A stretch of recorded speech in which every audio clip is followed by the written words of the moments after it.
ವಾರ್ತೆಗೆ ಸ್ವಾಗತ. ಪುರಾತನ ದೇವಾಲಯಗಳ ಸಂರಕ್ಷಣೆ ನಮ್ಮೆಲ್ಲರ ಹೊಣೆಯಾಗಿದೆ.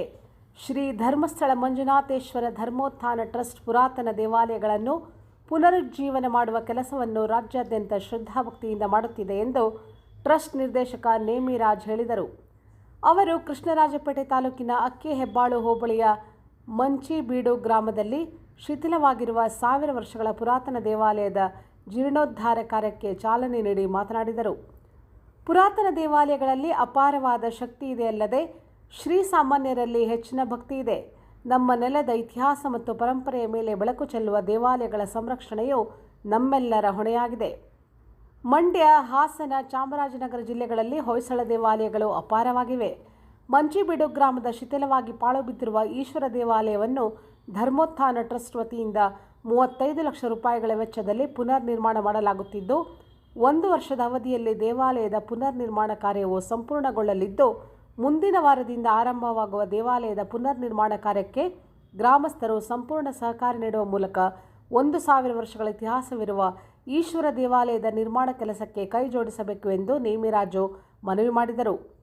ದೇವಾಲಯದ ಜೀರ್ಣೋದ್ಧಾರ ಸಮಿತಿ ಅಧ್ಯಕ್ಷರಾದ ಗ್ರಾಮದ ಮುಖಂಡ ದೊಡ್ಡ ತಮ್ಮಯ್ಯ ಮಾತನಾಡಿ, 1000 ವರ್ಷಗಳ ಇತಿಹಾಸವಿರುವ ಗ್ರಾಮದ ಈಶ್ವರ ದೇವಾಲಯವು ಪುನರ್ ನಿರ್ಮಾಣವಾಗುತ್ತಿರುವುದು ಸಂತೋಷ ತಂದಿದೆ. ದೇವಾಲಯದ ಜೀರ್ಣೋದ್ಧಾರ ಕಾಮಗಾರಿ ಸಂಪೂರ್ಣಗೊಂಡು ಲೋಕಾರ್ಪಣೆ ಆಗುವವರೆಗೂ ಟ್ರಸ್ಟ್ ಜೊತೆಗಿದ್ದು ಸಂಪೂರ್ಣ ಸಹಕಾರ ನೀಡುವುದಾಗಿ ಪ್ರಕಟಿಸಿದರು. ಸಂಪೂರ್ಣ ಶಿಥಿಲವಾಗಿದ್ದು ಪಾಳು ಬಿದ್ದಿರುವ ಗ್ರಾಮದ ಈಶ್ವರ ದೇವಾಲಯದ ಜೀರ್ಣೋದ್ಧಾರ ಕಾಮಗಾರಿಯು ಆರಂಭವಾಗಲು ಕಾರಣವಾಗಿದ್ದು, ಶ್ರೀ ಧರ್ಮಸ್ಥಳ ಮಂಜುನಾಥೇಶ್ವರ ಧರ್ಮೋತ್ಥಾನ ಟ್ರಸ್ಟ್ ಮೂಲಕ ಪೂಜ್ಯ ಖಾವಂದರ ಗಮನ ಸೆಳೆದು ಪುರಾತನ ದೇವಾಲಯದ ಪುನರ್ ನಿರ್ಮಾಣ ಕಾರ್ಯಕ್ಕೆ ಮುಂದಾಗಿರುವ ದೇವಾಲಯ ಜೀರ್ಣೋದ್ಧಾರ ಸಮಿತಿಯ ಗೌರವಾಧ್ಯಕ್ಷ ನಾರಾಯಣಗೌಡ ಅವರನ್ನು ಗ್ರಾಮಸ್ಥರು ಸನ್ಮಾನಿಸಿ ಗೌರವಿಸಿದರು. ಕಾರ್ಯಕ್ರಮದಲ್ಲಿ ದೇವಾಲಯ ಪುನರ್ ನಿರ್ಮಾಣ ಸಮಿತಿಯ ಕಾರ್ಯದರ್ಶಿ ಬಸವಲಿಂಗಪ್ಪ, ಧರ್ಮೋತ್ಥಾನ ಟ್ರಸ್ಟ್ನ ಜಯಕೀರ್ತಿ, ಆಕಾಶ್, ಎಂಎಸ್ ಹರೀಶ್, ಕೆಂಡಗಣ್ಣ ಸ್ವಾಮಿ, ಪ್ರವೀಣ್, ನಾಗರಾಜು ಭಾಗವಹಿಸಿದ್ದರು. ವರದಿ ಡಾಕ್ಟರ್ ಕೆಆರ್ ನೀಲಕಂಠ, ಕೃಷ್ಣರಾಜಪೇಟೆ. ಎಲ್ಲ ಒಗ್ಗಟ್ಟಾಗಿ ಮಾಡಬೇಕು. ಪ್ರತಿಯೊಬ್ಬರನ್ನು ನಮ್ಮನೆ ಕೆಲಸ ಮಾಡ್ತಾ ಇದ್ದೀವಿ ಅನ್ನೋ ಎಲ್ಲ ಅವರು ಒಂದು ಹೆಚ್ಚು ಕಡಿಮೆ ಆದಾಗ ಅವ್ರಿಗೆ ಏನು ಸಪೋರ್ಟ್ ಮಾಡಬೇಕು ಅದೆಲ್ಲ ಮಾಡಿ ಪ್ರತಿಯೊಬ್ಬರು ಯಾರೋ ಒಬ್ಬ ಟ್ರಸ್ಟ್ನರ್ ಅವರೇ ಕೂಡ ಮಾಡ್ಕೋತಾರೆ, ಎಲ್ಲ ಮೆಂಬರ್ ಅವರು, ನಮ್ಮ ಮಾಜಿ ಮೆಂಬರ್ ಅವರು, ಆ ಥರ ಇರ್ಬೋದು. ಎಲ್ಲ ಪ್ರತಿಯೊಂದು ಮನೆಯವರು ಅದಕ್ಕೆ ಹೆಚ್ಚಿನದಾಗಿ ಸಪೋರ್ಟ್ ಮಾಡಿ ಆ ಕಾರ್ಯ ಮುಗಿದು ಅದೇನು ಅವತ್ತು ನಾವು ಓಪನ್ ಮಾಡ್ತೀವಿ, ಅವತ್ತು ನಮ್ಮಲ್ಲಿ ಒಂಥರ ಹಬ್ಬದ ಥರ ವಾತಾವರಣ ಸೃಷ್ಟಿಯಾಗುತ್ತೆ. ನಾವು ಇವತ್ತಿಂದ ನಾವು ಒಂಥರ ಹಬ್ಬಕ್ಕೆ ಅಣಿ ಆಯ್ತಾ ಇದ್ದೀವಿ ಅನ್ನೋ ಥರ ಎಲ್ಲ ಗ್ರಾಮಸ್ಥರುಗಳು ಸೇರಿಕೊಂಡು ಇವತ್ತಿಂದ ಪ್ರತಿಯೊಬ್ಬರು ನಮ್ಮನೆ ಕೆಲಸ ಮಾಡ್ತಾ ಇದ್ದೀವಿ ಅನ್ನೋ ಥರ ಮಾಡಬೇಕು ಅಂತೇಳಿ ನಮ್ಮ ಊರ ಎಲ್ಲ ಗ್ರಾಮಸ್ಥರಿಗೂ ಕೈ ಮುಗಿದು ಕೇಳ್ಬೋದು. ನಮ್ಮ ನಾರಾಯಣಗೌಡರು ಅದು ಮುಖ್ಯ ಪಾತ್ರಧಾರರು ಅಂತ ಹೇಳ್ಬೋದು. ಅವರು ಈ ಕೆಲಸ ಶುರು ಮಾಡೋಕ್ಕೆ ನಮ್ಮ ಮುಖ್ಯ ಅಧಿಕಾರಿಯವರಿದ್ದಾರೆ ಧರ್ಮಸ್ಥಳದ, ಅವರಿಗೆ ವಿಷಯನ ನಮ್ಮ ಅವ್ರಿಗೆ ಮಂದಟ್ಟಾಗೆ ವಿಷಯ ಎಲ್ಲ ತಲುಪಿಸಿ ಮತ್ತು ಇಲ್ಲಿ ನಿಮ್ಮ ಜೊತೆ ಎಲ್ಲ ಮಾತನಾಡಿ ಈ ಎಷ್ಟು ಶ್ರಮ ವಹಿಸ್ತಾ ಇರೋರು ಅವರಿಗೆ ನನ್ನ ವೈಯಕ್ತಿಕವಾಗಿ ನಿಮ್ಮೆಲ್ಲರ ಪರವಾಗಿ ಅವರ ವಂದನೆಗಳನ್ನು ತೋರಿಸ್ತಾರೆ. ಹಾಗೆ ಇದ್ರ ಜೊತೆಗೆ ನಮ್ಮ ಬೀರುಳ್ಳಿ ನಮ್ಮ ಸ್ನೇಹಿತರಿದ್ದಾರೆ, ಹರೀಶ್, ಆಕಾಶ್ ಅವರು ನಮಗೆ ಭಾಳ ಸ್ನೇಹಿತರ ಮಗ, ಭಾಳ ಚಿರಪರಿಚಿತರು.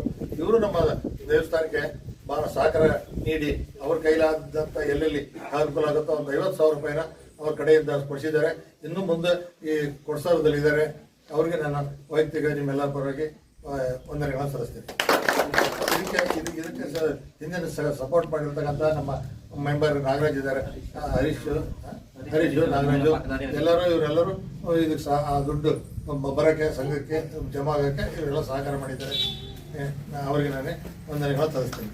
ಮತ್ತು ಏನು ನಮ್ಮ ಸಂಘದ ಪದಾಧಿಕಾರಿಗಳು, ಉಪಾಧ್ಯಕ್ಷರು, ಕಾರ್ಯದರ್ಶಿಯವರು ಮತ್ತು ಈಗ ನಮ್ಮ ಟ್ರಸ್ಟ್ ಸಂಘ ಪದಾಧಿಕಾರಿಗಳೆಲ್ಲ ಇನ್ನೂ ಹೆಚ್ಚಿನ ರೀತಿ ನಾವು ಈ ದೇವಸ್ಥಾನದ ಕಾರ್ಯ ಮುಗಿಯೋ ತನಕ ಹೆಚ್ಚು ಶ್ರಮ ವಹಿಸಬೇಕಾಗತ್ತೆ. ಅದಕ್ಕೆ ನಾನು ಪ್ರಾರ್ಥನೆ ಮಾಡಿ ಹೋದರೆ ಅವನು ಇನ್ನೂ ನಿಮ್ಗೆ ಯಾರು ಉಪದ್ರ ಇರುತ್ತೋ ಅವ್ರನ್ನ ಕರೆಸ್ತಾರೆ. ಮಂಜುನಾಥ್ ಹೆಚ್ಚಾಗಿ ಕರೆಸ್ತಾರೆ. ನಿಮ್ಗೆ ಗೊತ್ತಿಲ್ಲದೆ ಇರುವಾಗ ಅವ್ರ ದೇವಸ್ಥಾನಕ್ಕೆ ಹೋಗಿ ನಮ್ಮಿಂದ ಈ ರೀತಿ ಅನಾಹುತ ಆಗಿದೆ, ಅಲ್ಲೇ ಸೆಟ್ಲ್ ಮಾಡ್ಕೊಂಡು ಹೋಗ್ತಾರೆ. ಅಭಯದಾನ ನಡೀತದೆ, ಔಷಧ ದಾನ, ಬೇಕಾದಷ್ಟು ಹಾಸ್ಪಿಟಲ್ಗಳು ಇದನ್ನು ತೆರೆದಿದ್ದಾರೆ. ಆಮೇಲೆ ಎಲ್ಲದಕ್ಕಿಂತ ಜಾಸ್ತಿ ಈಗ ನೀವು ನೋಡಿದ್ದೀರಾ ಸ್ವಸಹಾಯ ಸಂಘಗಳನ್ನು ಮಾಡಿದ್ದಾರೆ. ಬಹುಶಃ ಇಲ್ಲಿ ಇರಬೇಕು ರಾಮಾಯಣ ಯೋಜನೆ. ಅವ್ರ ಉದ್ದೇಶ ಏನಂದರೆ ಸ್ತ್ರೀ ಸಬಲೀಕರಣ ಅಂತ. ಯಾವಾಗ ಸ್ತ್ರೀ ಗಟ್ಟಿ ಆಗ್ತಾರೋ ಸಂಸಾರ ಗಟ್ಟಿ ಆಗುತ್ತೆ, ಊರು ಗಟ್ಟಿ ಆಗುತ್ತೆ ಅಂತ. ಇದ್ರ ಜೊತೆಗೆ 3-6 ಕಾರ್ಯಕ್ರಮ ಇದೆ ಅವ್ರ ತೆಗಡೆ. ಅವರು ಏನು ಕಾರ್ಯಕ್ರಮ ಹೆಗಡೆಯವರು ಮಾಡಲ್ಲ ಅಂತ ಕೇಳಿದ್ರೆ ಸರ್ಕಾರದವರೇ ಹೇಳ್ತಾರೆ, ನಾವು ಮಾಡದಿರೋದನ್ನೆಲ್ಲ ಹೆಗಡೆಯವರು ಮಾಡಿರ್ತಾರೆ. ಯಾವುದೇ ಸರ್ಕಾರ, ಭಾರತ ಸರ್ಕಾರ ಇರ್ಬೋದು, ಕರ್ನಾಟಕ ಪ್ರಧಾನಮಂತ್ರಿಗಳು ಇರ್ಬೋದು, ಮುಖ್ಯಮಂತ್ರಿಗಳು ಎಷ್ಟೋ ಸರಿ ಹೇಳ್ತಾರೆ ಭಾಷಣದಲ್ಲಿ, ಧರ್ಮಸ್ಥಳದಲ್ಲಿ ಮಾಡಿದಂಥ ಕಾರ್ಯ ನಾವು ಮಾಡದೇ ಇರುವಂಥ ಕಾರ್ಯಗಳನ್ನು ಎಲ್ಲ ಜನರಿಗೆ ಹಿತವನ್ನು ಮಾಡುವಂಥ ಕೆಲಸನ ಮಾಡ್ತಾರೆ. ಅದ್ರ ಜೊತೆ 1991ರಲ್ಲಿ ಹೆಗಡೆಯವರು ಯಾವುದೋ ಊರಿಗೆ ಹೀಗೆ ಹೋಗಿ ಬರ್ತಾ ಇರುವಾಗ ಅಲ್ಲಿ ಯಾವುದೋ ದೇವಸ್ಥಾನ ಉದ್ಘಾಟನೆ ಕರೆದಿದ್ದಾರೆ. ಆ ಉದ್ಘಾಟನೆ ಮಾಡಿ ಬರುವಾಗ ಪಕ್ಕದಲ್ಲಿ ನೋಡಿದ್ರೆ ಇನ್ನೊಂದು ದೇವಸ್ಥಾನ ಹಾಳು ಬಿದ್ದಿದೆ. ಅಲ್ಲಿಂದ ಅವ್ರ ಮನಸ್ಸಿಗೆ ಅನ್ನಿಸ್ತಾ ಇತ್ತಂತೆ, ಏನಿದು ನಮ್ಮಲ್ಲಿ ಬೇಕಾದಷ್ಟು ದುಡ್ಡು ಖರ್ಚು ಮಾಡಿ ಹೊಸ ದೇವಸ್ಥಾನ ಮಾಡ್ತಾರೆ, ಹಳೇದಲ್ಲೇ ಬಿದ್ದೋಗುತ್ತೆ, ಶಿಥಿಲ ಆಗುತ್ತೆ, ಹಳೇದ್ರಲ್ಲಿ ಏನೇನು ಶಕ್ತಿ ಇದೆ ಏನು ನೀವು ತಿಳ್ಕೊಳ್ಳಿ. ಈಗ ಇಲ್ಲಿ ವಯಸ್ಸಾದವರು ಇದ್ದೀರಾ ಸುಮಾರು ಜನ, ನಿಮಗೆ ಇರ್ತಕ್ಕಂಥ ಅನುಭವ ಚಿಕ್ಕ ಮಕ್ಕಳಿಗೆ ಹುಡುಗರಿಗೆ ಇರಲ್ಲ. ಜೀವನದಲ್ಲಿ ಅನುಭವ ಮುಖ್ಯ, ಅನುಭವನೇ ದೊಡ್ಡದು. ಪಾಠ ಕಲ್ತಿದ್ದೆಲ್ಲ ಏನು ಓದೋದು ಬರೆಯೋಕ್ಕೆ ಮಾತ್ರ ಬರುತ್ತೆ, ಅನುಭವದೇ ಪಾಠ ದೊಡ್ಡದು ನಮಗೆ. ಅದೇ ರೀತಿ ದೇವಸ್ಥಾನಗಳು ಸಾವಿರಾರು ವರ್ಷಗಳ ಹಿಂದೆ ಇರುತ್ತೆ. ತಿಳ್ಕೊಳ್ಳಿ, ಆ ಸಾವಿರಾರು ವರ್ಷಗಳಲ್ಲಿ ಅಲ್ಲಿ ಪ್ರತಿನಿತ್ಯ ಪೂಜೆ ಮಾಡಿ ಪುನಸ್ಕಾರ ಮಾಡಿ ಸಾವಿರಾರು ಜನ ಅಲ್ಲಿ ಪಾದಸ್ಪರ್ಶ ಮಾಡಿರ್ತಾರೆ, ಗುರುಗಳು ಪಾದಸ್ಪರ್ಶ ಮಾಡಿರ್ತಾರೆ. ಅಷ್ಟು ಶಕ್ತಿ ಆ ದೇವಸ್ಥಾನದಲ್ಲಿರುತ್ತೆ. ನೀವು ಹೊಸ ದೇವಸ್ಥಾನ ಕಟ್ತೀರಾ, ಅದು ಇನ್ನು 100 ವರ್ಷ ಬೇಕಾಗುತ್ತೆ, ಅಲ್ಲಿ ಶಕ್ತಿ ತುಂಬಬೇಕಾದ್ರೆ. ಪ್ರತಿಯೊಬ್ಬ ವ್ಯಕ್ತಿಯಲ್ಲಿ ಭಕ್ತಿ ಮತ್ತೆ ಶಕ್ತಿ ಎರಡೇ ಮನುಷ್ಯನ ನಡೆಸೋದು. ಎಲ್ಲಿ ಭಕ್ತಿ ಇರುತ್ತೋ ಅಲ್ಲಿ ಶಕ್ತಿ ನಿಮ್ಗೆ ಆಟೋಮೆಟಿಕ್ ಆಗಿ ಬರುತ್ತೆ. ಭಕ್ತಿಯಿಂದ ನೀವು ಏನು ಮಾಡ್ತೀರೋ ಅದು ನಿಮ್ಗೆ ವಾಪಸ್ ಬರುತ್ತೆ, ಒಳ್ಳೇದು ಬರುತ್ತೆ. ಆ ಒಂದು ಉದ್ದೇಶದಿಂದ 1991ರಲ್ಲಿ ಕವಾಂದರು ಈ ಕಾರ್ಯಕ್ರಮ ಶುರು ಮಾಡೋದು. ಜೀವನೋದ್ಧಾರ. ಆವಾಗ ಸರ್ಕಾರ ಇರಲಿಲ್ಲ. 50 ಭಾಗ ಧರ್ಮಸ್ಥಳದಿಂದ 50 ಭಾಗ ಊರಿನವ್ರು ಕೊಟ್ಟು. ಯಾಕೆ 50 ಭಾಗ ನಿಮ್ಮ ಹತ್ರ ಕೇಳ್ತಾರೆ ಅಂದರೆ, ಊರಿನವ್ರು ಇಲ್ಲದೆ ಏನೇ ಕಾರ್ಯ ಮಾಡಿದ್ರು ನಾಳೆ ಅದು ಯಾರು ಜವಾಬ್ದಾರಿ ತಗೊಳ್ಳಲ್ಲ. ಆ ಊರಿನಲ್ಲಿ ಈಗ ನಿಮ್ಮ ಮನೇಲೇ ಆಗಲಿ, ನೀವು ಸ್ವಂತ ದುಡ್ಡಾಗಿ ಕೆಲಸ ಮಾಡಿದ್ರೆ ನಿಮ್ಗೆ ಅದರ ನಿಮ್ಮ ಬೆವರು ಚೆಲ್ಲಿರ್ತೀರ, ನಿಮ್ಮ ಮನಸ್ಸಲ್ಲಿರುತ್ತೆ. ಅದೇ ನೀವು ಊರಿನವ್ರು 100 ರೂಪಾಯಿ ಕೊಡಲಿ, ನಾಳೆ ಅಂತಾರೆ ಜನ, ನಾನು ಇದಕ್ಕೆ ದುಡ್ಡು ಕೊಟ್ಟಿದ್ದೀನಿ, ನಮ್ಮ ದೇವಸ್ಥಾನ ನಮ್ಮದು ಅನ್ನೋದು ಬರುತ್ತೆ. ಯಾವಾಗಲೂ ನನ್ನದು ಅನ್ನೋದು ಬರಬಾರ್ದು, ನಮ್ಮದು ಅನ್ನೋದು ಬರುತ್ತೆ. ಹಾಗಾಗಿ ಹೆಗಡೆಯವರು ಏನು ಮಾಡಿದ್ರು, ಇದನ್ನು ಕಂಟಿನ್ಯೂ ಮಾಡಿದ್ರು. 2002ನೇ ಇಸ್ವಿಲಿ ಸರ್ಕಾರದವರೇ, ಹೆಗಡೆಯವರು ಕೇಳಲೇ ಇಲ್ಲ, ಅವರೇ ಬಂದ್ಬಿಟ್ಟು ನಾವು ನಿಮ್ಮ ಜೊತೆ ಬರ್ತೀವಿ. ಹೆಗಡೆಯವರು ಹೇಳಿದ್ರು, ಬೇಡ ನಿಮ್ಮ ಸರ್ಕಾರ ಸಾವಾಸ ಬೇಡ ನಮಗೆ, ಕಾರಣ ನೀವೆಲ್ಲ ಅದು ಕೇಳ್ತೀರಾ ಇದು ಕೇಳ್ತೀರಾ ಅಂತ. ಅವಾಗ ರಾಣಿ ಸತೀಶ್ ಅಂತ ಹೇಳಿ ಅವರು ಮಿನಿಸ್ಟ್ರು, ನಾವು ಏನು ಕೇಳಲ್ಲ ಸ್ವಾಮಿ, ನೀವು ಯೋಚನೆ ಮಾಡಬೇಡಿ, ನಾವು ದುಡ್ಡು ಕೊಡ್ತೀವಿ, ನೀವು ಮಾಡಿ, ನಿಮ್ಮ ಮೇಲೆ ನಂಬಿಕೆ ಇದೆ. ನಮಗೆ ನೀವು ಯುಟಿಲೈಸೇಷನ್ ಸರ್ಟಿಫಿಕೇಟ್ ಕೊಟ್ಟರೆ ಸಾಕು, ಆ ದೇವಸ್ಥಾನ ಕುಂಭಾಭಿಷೇಕ ಫೋಟೋ ಕೊಟ್ಟರೆ ಸಾಕು ನಮಗೆ. ಇದು ಅವಾಗಿಂದ ನಡ್ಕೊಂಬಂದಿರೋದು ಇವಾಗ ನಡೀತಾ ಇದೆ. ಫಸ್ಟಿಗೆ 5 ಲಕ್ಷ ಕೊಡ್ತಾ ಇದ್ರು, ಈಗ 10 ಲಕ್ಷ ಕೊಡ್ತಾರೆ ಸರ್ಕಾರ. ಪ್ರಾಚ್ಯ ವಸ್ತು ಸಂಗ್ರಹಾಲಯ ಟೂರಿಸಂ ಮುಖಾಂತರ ಹೆಗಡೆಯವರು ಅಷ್ಟೇ ಕೊಡ್ತಾರೆ. ಮುಂದೆ ಅರ್ಜಿ ಕೊಟ್ಟಿದ್ದೀವಿ. ಇದು 2013ರಲ್ಲಿ 5ರಿಂದ 10 ಮಾಡಿದ್ರು, 10ರಿಂದ 20 ಮಾಡಿ ಅಂತ. ಸರ್ಕಾರದಲ್ಲಿ ನಿಮಗೆ ಗೊತ್ತಿದೆ, ಕರೋನಾ ಸಮಸ್ಯೆ ಆಗಿ ಸ್ವಲ್ಪ ಸರ್ಕಾರದವರು ಹಣ ಇಲ್ಲದೆ ಇರೋದ್ರಿಂದ ಸ್ವಲ್ಪ ನಿಧಾನ ಆಗಿದೆ. ಬಹುಶಃ ಮುಂದಿನ ವರ್ಷಗಳಿಂದ ಸಿಕ್ಕಿದ್ರೆ ಅದು ಬೇರೆ ದೇವಸ್ಥಾನಗಳಿಗೆ ಅನುಕೂಲ ಆಗುತ್ತೆ. ಈ ದೇವಸ್ಥಾನಕ್ಕೆ ಹೆಗಡೆಯವರು 10 ಲಕ್ಷ ಕೊಡ್ತಾರೆ, ಸರ್ಕಾರದಿಂದ 10 ಲಕ್ಷ. ಅದು ನಮ್ಮ ಜವಾಬ್ದಾರಿ, ನೀವೇನು ಅದ್ರ ಬಗ್ಗೆ ಏನು ಯೋಚನೆ ಮಾಡಬೇಕಾಗಿಲ್ಲ. ಈ ದೇವಸ್ಥಾನಕ್ಕೆ ನಾವು ಅಂದಾಜು ವೆಚ್ಚ, ನೀವೆಲ್ಲ ಮನೆ ಕಟ್ಟಿದ್ದೀರಾ ಹೆಚ್ಚಿನವರು, ನೀವು ಮನೆ ಕಟ್ಟುವಾಗ ನಿಮ್ಮ ಮನೆ ಒಂದು ಎಸ್ಟಿಮೇಟ್ ಮಾಡಿರ್ತೀರಾ, ಒಂದು 20 ಲಕ್ಷ 30 ಎಷ್ಟು ನಿಮ್ಮ ಶಕ್ತಿಗೆ ಅನುಸಾರವಾಗಿ. 99 ಭಾಗ ಹೆಂಗಸರಿಲ್ಲಿದ್ದಾರೆ, ಮನೆ 20-30 ನೀವು ಎಸ್ಟಿಮೇಟ್ಗಿಂತ ಜಾಸ್ತಿ ಆಗೇ ಆಗುತ್ತೆ. ನಾನು ಇವತ್ತುವರೆಗೆ ಯಾರು ಕಮ್ಮಿ ಮನೆ ಕಟ್ಟಿದವ್ರನ್ನ ಕೇಳಲಿಲ್ಲ. ಆದರೆ ನಮ್ಮ ದೇವಸ್ಥಾನ ಹಾಗಾಗಲ್ಲ, ನಾವು ಸಾಧ್ಯವಾದಷ್ಟು ಎಸ್ಟಿಮೇಟ್ ಒಳಗಡೆನೇ ಮಾಡಲಿಕ್ಕೆ ಪ್ರಯತ್ನ ಮಾಡ್ತೀವಿ. ಹಾಗೇನಾದರೂ 1-2 ಲಕ್ಷ ಜಾಸ್ತಿ ಆದರೆ ನಾವು ನಿಮಗೆ ತಿಳಿಸ್ತೀವಿ, ಕಮ್ಮಿ ಆದರೆ ನೀವು ನಿಮ್ಮ ಹತ್ರ ಕಮ್ಮಿನೇ ತಗೋತೀವಿ, ನೀವು ಯೋಚನೆ ಮಾಡೋಕ್ಕೆ ಹೋಗ್ಬೇಡಿ. 35 ಲಕ್ಷ ಇದು ಅಂದಾಜು ಆಗುತ್ತೆ. ಯಾಕಂತ ಹೇಳಿದ್ರೆ ಈ ದೇವಸ್ಥಾನಗಳನ್ನ ಬಿಚ್ಚಿದಾಗಲೇ ಮಾತ್ರ ನಿಮಗೆ ಗೊತ್ತಾಗುತ್ತೆ. ಅಲ್ಲಿವರೆಗೆ ಈಗ ಮನೆ ಆದರೆ ನೀವು ಒಂದು ಮನೆ ಒಡೆದು ಕಟ್ಟಿದ್ರೆ ಅದ್ರ ಖರ್ಚು ಜಾಸ್ತಿ ಬರುತ್ತೆ. ಹೊಸ ಮನೆ ಕಟ್ಟುವಾಗ ನಿಮಗೆ ಇಷ್ಟೇ ಆಗುತ್ತೆ ಅಂತ ಒಂದು ಅಂದಾಜಲ್ಲಿ ಕಂಟ್ರೋಲ್ ಮಾಡ್ಬೋದು. ಇದು ನಾವೇನು ಮಾಡಬೇಕು ನೋಡಿ, ಸಂಪೂರ್ಣ ಬಿಚ್ಚಬೇಕು, ತೆರವು ಮಾಡಬೇಕು, ಪುನಃ ಫೌಂಡೇಶನ್ನಿಂದ ಕಟ್ಟಬೇಕಾಗುತ್ತೆ. ಆದ್ದರಿಂದ ನಾವು ಸಾಧ್ಯವಾದಷ್ಟು ಯಾವುದೇ ರೀತಿಯಾದ ನಮ್ಮ ಎಸ್ಟಿಮೇಟ್ಗಿಂತ ಮೇಲೆ ಹೋಗಲಿಕ್ಕೆ ಬಿಡೋದೇ ಇಲ್ಲ, ನಾವು ಕಂಟ್ರೋಲ್ ಮಾಡ್ತಾ ಇರ್ತೀವಿ. ಆಮೇಲೆ ನಮ್ಮಲ್ಲಿ 1 ರೂಪಾಯಿ ಸಹ ಪೋಲಾಗ್ಲಿಕ್ಕೆ ಬಿಡಲ್ಲ. ಹೆಗಡೆಯವರ ಉದ್ದೇಶ ಏನಂದರೆ ಒಂದು ಅನ್ನದ ಕಾಳು ವೇಸ್ಟ್ ಆಗಬಾರ್ದು. ಆದ್ದರಿಂದ ಈ ರೀತಿಯಲ್ಲಿ ಮಾಡ್ಕೊಂಡು ಹೋಗ್ತೀವಿ. ನಿಮಗೆ ಈಗಾಗಲೇ ಹೇಳಿದ್ದೀವಿ, ನಾವು ಮಾಡುವಂಥದ್ದು 900 ವರ್ಷ 800 ವರ್ಷ ಹಿಂದೆ ಆ ದೇವಸ್ಥಾನ ಕಟ್ಟಿದಾಗ ಹೇಗಿತ್ತೋ ಆ ದೇವಸ್ಥಾನ ನೀವು ನೋಡ್ತೀರಿ. ಅದು ಆ ಶಕ್ತಿ ಇಲ್ಲಿ ಬರುತ್ತೆ. ಇಲ್ಲಿ ವಿಗ್ರಹ ಇಲ್ಲದೆ ಇರೋದ್ರಿಂದ ಈ ವಿಗ್ರಹ ಒಂದು ಹೊಸದು ಮಾಡ್ಕೋಬೇಕು. ಅದ್ರ ಬಗ್ಗೆ ಅಧ್ಯಕ್ಷರು ಮತ್ತು ಸದಸ್ಯರುಗಳು ಅದ್ರ ಬಗ್ಗೆ ಯೋಚನೆ ಮಾಡ್ತಾರೆ. ನಮ್ಮ ಕೆಲಸ ಇನ್ನೊಂದು ವಾರದಲ್ಲಿ ಶುರುವಾಗುತ್ತೆ. ತಮ್ಮ ಎಲ್ಲರ ಸಹಕಾರ, ಊರಿನವರು ಹೊರ ಊರಿನವರ ಸಹಕಾರ ತಗೊಂಡು ನೀವು ಅದನ್ನು ಹಣದ ವ್ಯವಸ್ಥೆ ಮಾಡಿ, ಕೆಲಸ ನಮ್ಮದು, ತನ್ನು ಮನ ಧನಗಳಿಂದ ನೀವು ಸಹಕಾರ ಮಾಡಿ. ನಿಮ್ಮ ಊರಿನಲ್ಲಿ ಮಹಾದ್ವಾರದಲ್ಲೇ ಮುಖ್ಯ ದ್ವಾರದಲ್ಲೇ ಈ ದೇವಸ್ಥಾನ ಇರೋದ್ರಿಂದ ಬಹುಶಃ ಮುಂದಿನ ದಿನಗಳಲ್ಲಿ ಉತ್ತರ ಶ್ರೇಯಸ್ಸು ಅಭಿವೃದ್ಧಿ ಆಗುತ್ತೆ. ಒಳ್ಳೆ ಮಳೆ ಬರ್ತಾ ಇದೆ, ಈಗ ಶುರುವಾಗಿದೆ ಮಳೆ, ಒಳ್ಳೆಯದಾಗುತ್ತೆ ಅನ್ನೋದು ನಮ್ಮೆಲ್ಲರ ಅಭಿಪ್ರಾಯ. ಎಲ್ಲಿ ನಾವು ಮನಸ್ಸಿಟ್ಟು ಕೆಲಸ ಮಾಡ್ತೀವೋ ಎಲ್ಲ ಕೆಲಸಗಳು ಅದ್ಭುತವಾಗಿ ನಡೀತದೆ. ಅದರಿಂದ ನಿಮ್ಮೆಲ್ಲರ ಸಹಕಾರವನ್ನು ಕೋರ್ತೇವೆ. ಕೆಲಸ ಶುರು ಮಾಡಿದ ಮೇಲೆ ನೀವು ಕೆಲಸ ಮುಗಿಯುವಾಗ ನಿಮ್ಗೆ ಗೊತ್ತಾಗುತ್ತೆ, ಓ ಈ ರೀತಿ ಇಷ್ಟು ಚೆನ್ನಾಗಿ ಬಂತಲ್ಲ ಅಂತ ಹೇಳಿ. ಈಗಾಗಲೇ ಹೇಳಿದ್ದೇವೆ ನಾವು, ಸುತ್ತಮುತ್ತ ಸುಮಾರು ಹೈಯೆಸ್ಟ್ ನಂಬರ್ ಈಗ 285 ದೇವಸ್ಥಾನದಲ್ಲಿ ಹೈಯೆಸ್ಟ್ ಆಗಿರೋದೇ ಮಂಡ್ಯ ಡಿಸ್ಟಿಕ್. ಮಂಡ್ಯ ಜಿಲ್ಲೆಯಲ್ಲಿ ಹಿಂದೆ ಹೊಯ್ಸಳರು ಚಾಲುಕ್ಯರ ಕಾಲದ ಇತಿಹಾಸ ಭಾಳ ಇದೆ. ತುಂಬ ಇದೆ. ಹಾಗಾಗಿ ಏನಾಗುತ್ತೆ, ಅವರು ತುಂಬ ದೇವಸ್ಥಾನಗಳನ್ನು ಬಿಟ್ಟು ಹೋಗಿದ್ದಾರೆ. ಹಾಗಾಗಿ ಹೈಯೆಸ್ಟ್ ಫಸ್ಟ್ ಒನ್ ಮಂಡ್ಯ ಬರುತ್ತೆ, ಸೆಕೆಂಡ್ ಹಾಸನ ಬರುತ್ತೆ, ಆಮೇಲೆ ಚಾಮರಾಜನಗರ ಇತ್ತೀಚೆಗೆ ಅಲ್ಲಿಯೂ ಸಹ ಬಹಳ ದೇವಸ್ಥಾನಗಳು ಸಿಗ್ತಾ ಇದೆ. ನಾವು ನಾರ್ತ್ ಕಡೆ ಸ್ವಲ್ಪ ಕಮ್ಮಿ. ನಾವು ಇವಾಗ ಶುರು ಮಾಡಿದ್ದೀವಿ, ಗುಲ್ಬರ್ಗ, ರಾಯಚೂರು, ಅಲ್ಲಿಯೂ ಸಹ ಕೆಲಸ ನಡೀತಾ ಇದೆ. ಎಲ್ಲ ಥ್ರೂಔಟ್ ಇಂಡಿಯಾ, ಕರ್ನಾಟಕ ಹೆಗಡೆಯವರು ಈ ಸ್ಕೀಮನ್ನು ಹಾಕ್ಕೊಂಡಿದ್ದಾರೆ. ಸರ್ಕಾರ ಸಹ ನಮಗೆ ಸಹಾಯ ಮಾಡ್ತಾ ಇದ್ದಾರೆ. ನಿಮ್ಗೆ ಗೊತ್ತಿರಬೇಕು, ಈಗ ಇತ್ತೀಚೆಗೆ ಸರ್ಕಾರದಿಂದ ನಮಗೆ ಹೆಗಡೆಯವರ ಹತ್ರ ಹೋಗಿ ಐಹೊಳೆ ಅಂತ ಕೇಳಿದ್ದೀರಿ. ಐಹೊಳೆ, ಪಟ್ಟದಕಲ್ಲು, ಬಾದಾಮಿ ಅಂತೇಳಿ. ಐಹೊಳೆನಲ್ಲಿ ಇಡೀ ಊರೇ ದೇವಸ್ಥಾನ ಆಗಿತ್ತಂತೆ. ಈಗೆಲ್ಲ ದೇವಸ್ಥಾನಗಳನ್ನು ಮನೆ ಮಾಡ್ಕೊಂಡ್ಬಿಟ್ಟಿದ್ದಾರೆ ಜನ. ಅದನ್ನು ಬಿಡಿಸ್ಕೊಡ್ತೀವಿ, ನಮಗೆ ಮಾಡಿಕೊಡಿ ಅಂತ ಕೇಳಿದ್ದಾರೆ. ಹೆಗಡೆಯವರು ಒಪ್ಕೊಂಡು ಇವಾಗ ಅದನ್ನು ತಗೋತೀವಿ.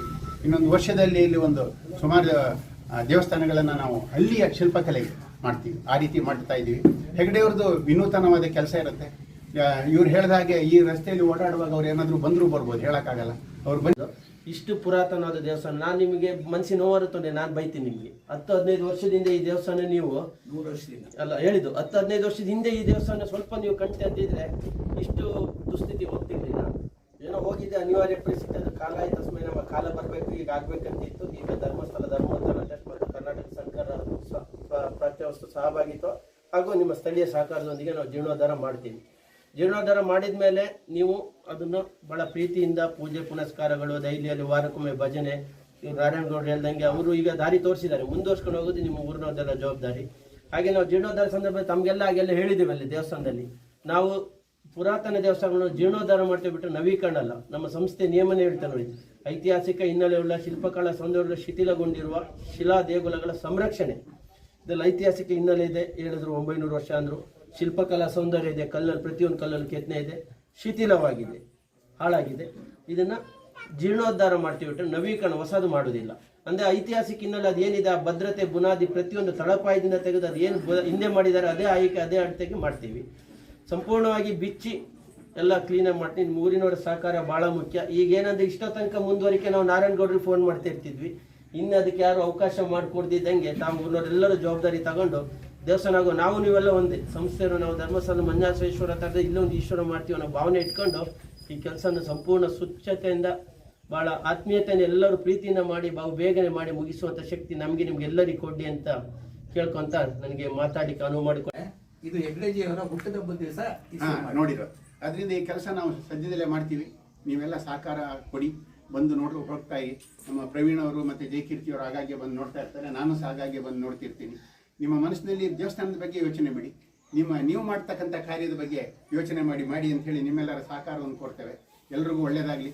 ಮುಂದಿನ ದಿನಗಳಲ್ಲಿ ದೇವರು ಮಂಜುನಾಥ ಸ್ವಾಮಿ ಮತ್ತು ಈಶ್ವರ ಸ್ವಾಮಿ ಮತ್ತು ಇಲ್ಲಿ ಊರಿನ ಅಧಿದೇವತೆಗಳು ಎಲ್ಲರಿಗೂ ಒಳ್ಳೇದು ಮಾಡಲಿ ಅಂತ ಹೇಳಿ ಪ್ರಾರ್ಥನೆ ಮಾಡಿ ನಮ್ಮ ಮಾತು ಮುಗಿಸ್ತೇನೆ.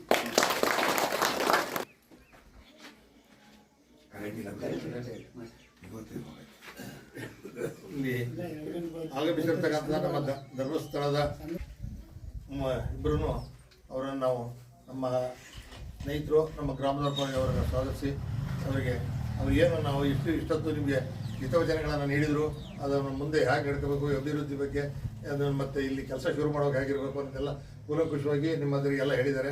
ನಾನು ಹೇಳ್ತಾ ಇರೋದಿಷ್ಟೇ, ನಾವು ಗ್ರಾಮದ ಪರವಾಗಿ ನಿಮ್ಮೆಲ್ಲರ ಪರವಾಗಿ ಹೇಳ್ತೀನಿ, ನಾವು ಏನು ಅವರಿಗೆ ಇಲ್ಲಿ ಕೆಲಸ ಶುರು ಮಾಡಿದಾಗ ಏನು ಸಹಕಾರ ಬೇಕು ಅವರೆಲ್ಲನೂ ಅದೆಲ್ಲನೂ ನಾವು ಸಹಕರಿಸಿ ಈ ಕೆಲಸ ಸುಸೂತ್ರವಾಗಿ ನಡೆಯೋದಕ್ಕೆ ಸಹಕರಿಸ್ತೀವಿ ಅಂತ ಹೇಳಕ್ಕೆ ನಾನು ಇಷ್ಟಪಡ್ತೀನಿ. ಮತ್ತು ಇನ್ನೊಂದು